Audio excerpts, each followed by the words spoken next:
Yo, how's it going everybody? It's the Masked Man, and it's great to be back to doing the usual thing. Recently I've been playing Dark Souls 3, I just finished the DLC, and well that went, well I'll just say it was an equally fun as it was infuriating experience. Now I've already done two videos, one originally of my top 10, the second one updating my top 10, and in those videos I saw a lot of comments of people wanting to know my top 20, more specifically just 11 through 20, as they want to know some of the stuff that I think maybe isn't my top 10 material, what I think is the best of the best, but is still near up of that tier, but just barely missed the mark of making my top 10. But before we get into that, if you are new to the channel, make sure you like, comment, and subscribe and turn on the bell notifications. I'm really trying to hit 100,000 subscribers before the end of the year. That would be an amazing achievement. And without further ado, cue the intro.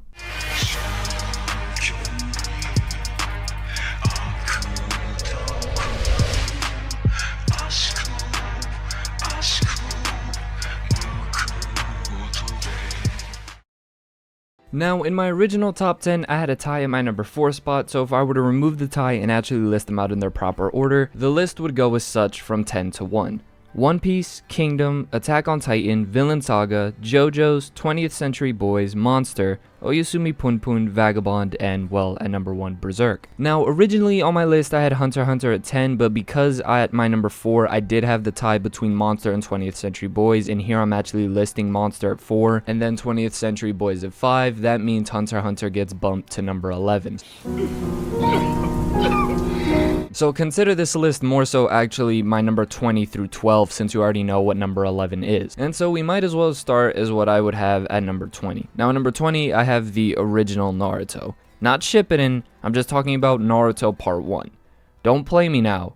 The original Naruto, Naruto Part 1, is definitely solid. It was great. It was well done. I think everything that was going for Naruto in Part 1 was the cause of frustration for Shippuden, as a lot of those things ended up being lost in the mix within Shippuden. Now, if I were to include Shippuden along with Part 1, that's where Naruto as a whole would stay out of my top 20. In fact, I'd be kind of, if it would make my top 25, but since we're specifically talking about Naruto Part 1, I needed something to put at that number 20 spot, and I was stuck between Naruto, Uzumaki. Uzumaki could have easily made this, but Uzumaki would be something that's in between my top 20 to top 25. And so yeah, at number 20 I have the OG Naruto. Now at number 19 I have Death Note. Death Note was fire. Come on now. It was one of the first anime slash manga I was ever introduced to. I saw it originally through the anime, and then I eventually read it through the manga, and equally the experience was great. I think Death Note was one of the things that I will always remember, and it was one of the animes that kind of changed my perception on the genre of anime as a whole. The relationship between Light and L is one of the greatest I've ever examined. Having your protagonist actually be the villain of the story for once, and having the quote-unquote antagonist of the series be kind of the hero who is morally justified by all of the different circumstances, I think truly spoke to the magnificence of this series and truly testing your brain and intelligence. So essentially at number 20 and 19, I'm just paying some respect to some of the first anime and manga I had ever read and saw. Now at number 18, I have Kangen Asura. Kangen Asura is probably my favorite fighting manga up until the current moment. Record of Ragnarok is extremely solid, however, I think it would be quite premature of me to put a story that only has 30 chapters worth of story in a top 20, especially over something like Kangen Asura. I think Kangen Asura is extremely solid, from its artwork to its incredible fights. I love all of the characters that participate in the fights, my favorite of course being Oma and Rainen. Now I did do a video on Kangen Asura on the second channel. You can go check it out if you want to, but I truly think Kangen Asura is a phenomenal manga. The artwork, the flow, the paneling, all of that is great, and it's one of those things that despite it just being the typical tournament fighting style manga, again, it stands out to me a lot, mainly due to the strength of the characters, whilst although the overall story still being extremely interesting. Now at number 17, I have a manga that originally was at my number 10 spot on my very first top 10 video, and I put it there just to show it some love and respect, and that would be Magi. Magi is a forgotten gem. My second most viewed video on the channel is literally titled "Remember Magi?" ? It was like I was doing a Got Milk commercial. What is this? Nah, but in all honesty, Magi, the world building within the series was great, phenomenal, well done. The fights within Magi are extremely entertaining. There's really good comedic moments. A lot of the characters are extremely lovable, with Judar, Jafar, Alibaba, and then of course Sinbad. I think it's a really fun and great journey, and if you like stuff like One Piece, I think you will really enjoy Magi. So I definitely check it out if I were you. Here I am showing some love again to the series. So again, at number 17, Magi. Okay, really quickly, before I move on to my number 16, really quick just to give some context. While I was playing Dark Souls and live streaming that, I was reading two stories at the current moment, and that would be Gantz and Slam Dunk.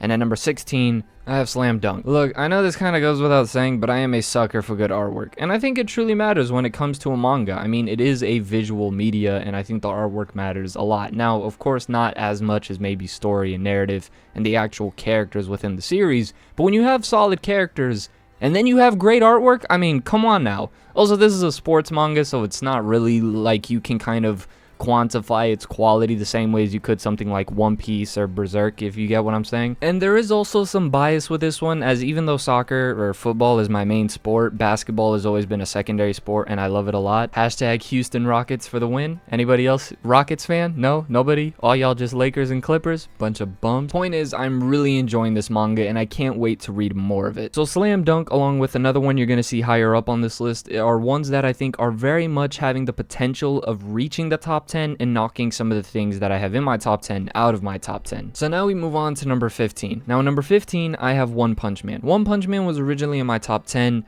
I haven't done my best to catch up with it as I've been trying to read so many other things, but I think One Punch Man is deserving to be in anybody's top 20, especially as a manga. I mean, I already said about it in my original video in my top 10. It's a very interesting dynamic that they're trying to take with the protagonist Saitama. I love Genos as a character. Some of the antagonists, despite them constantly getting whooped by Saitama, are extremely fun and entertaining. Instantly coming to mind would be Boros, and Garo's my favorite character in the entire series, and the artwork within One Punch Man is extremely solid as well, some of the best that I've seen, especially when it comes to the overall motion and intensity in some of those fight scenes. Now, I know some of you might be asking the question up to this point, well, what about series like Neon Genesis Evangelion, Tokyo Ghoul, Fullmetal Alchemist Brotherhood, or Mob Psycho, especially Mob Psycho since I just brought up One Punch Man. First of all, with Tokyo Ghoul, that was a series that I saw a long time ago, and I only really saw bits of it through the anime, so I can't really put that in a top 20 manga list. I have to definitely check out the manga for that. Same goes for Fullmetal Alchemist, Evangelion. Those were things that I mainly checked out through the anime, and it was loosely when I was younger. And then when it comes to Mob Psycho is something that I think serves much better as an anime. And so I might as well take some quick time to talk about that really quickly. There are certain series that I think overall as an anime can be extremely groundbreaking and entertaining, for instance like Demon Slayer and Gintama, but when they are in manga form, I find them to be either 1, unentertaining to read, or 2, the story itself is not strong enough to stand out without all of the flashy animation and whatnot. So Tokyo Ghoul saw it through the anime, Fullmetal Alchemist saw a bit of it through the anime, Neon Genesis Evangelion saw pieces of it through the anime, Gintama I'm currently watching it through the anime, so hopefully you get the point up to now. Now we move on to number 14. Sorry, I just wanted to get that out of the way before I get a ton of comments. What about this series? Alright, so number 14, Made in Abyss. Made in Abyss is an interesting one. It's quite a short story relatively compared to a lot of the others, but it gets so much done in such little amount of time. The characters are really fun to see. Bondrewd, best dad, one of the best antagonists I've ever seen written within manga. I think his presence and his intimidation factor is absolutely great. I'm really considering checking him out through the anime adaptation to see how much of a monster he is there. But if I had to point out the strength with Made in Abyss, it would have to be its world building. Similar to One Piece, Made in Abyss's world building is definitely its strongest point, especially with the scenery, and I'd say more so with Made in Abyss, the absolute creativity behind the actual world and some of the monsters and creatures within the world of Made in Abyss. However, just like Berserk, Vagabond, and Hunter x Hunter, yes, it suffers from chronic hiatus. Tragic, isn't it? Moving on to number 13. Now, number 13, I have Parasite. Originally, I had done a video where I was up to halfway in the story of Parasite. Recently, I did finish it as I was picking up Slam Dunk and Gantz. And for the sake of making this video easier on me, I decided to not move much outside of my top 10. I just wanted to leave my top 10 as it was. The only thing I bumped down was Hunter x Hunter.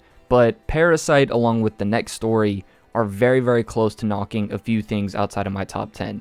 So maybe a month from now or 2 months from now, whenever I do the next update video on my top 10, top 20 manga, you should probably expect to see Slam Dunk, Parasite, and the next one I'm going to be talking about on this list inside of my top 10. Parasite truly is great. I love the themes that it tackles, the value and the absolute importance of human life, and the overall growth and development we see from the main character is one of the best in all of manga, period. Parasite is definitely worthy of anybody's top 10, heck, I'd argue anybody's top 5 even. But currently, it's at my number 13. Now, as I stated earlier near the beginning of the video, at my number 11 is Hunter x Hunter, so at number 12 is the story I'm currently reading, and that is Gantz.